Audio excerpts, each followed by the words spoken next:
Zol ko dam diai ki ka bang khua sirva lung wal fly ni lena lung cha partan leng le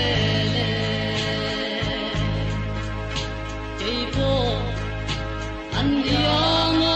leng le vang qua sain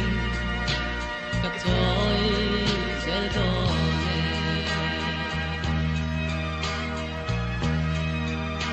len rua tung du zong te u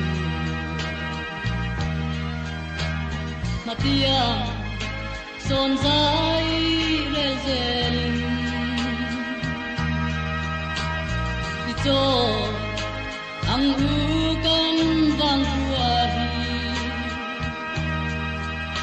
moi ten parang tuin zol ko dam diai ki ka vang khua sirva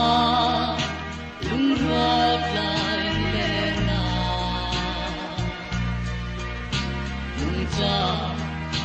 parkanan leng dele kei po an yang len dei vang qua sain ka toy zel do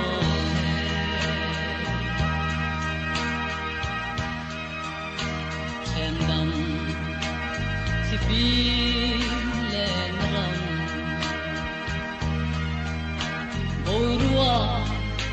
tianga len vele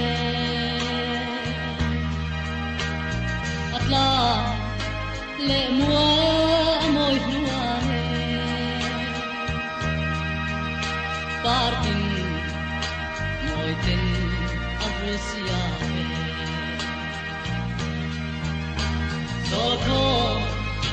dam diai ki ka vang khua sirva lung ruat lai ni lena lung cha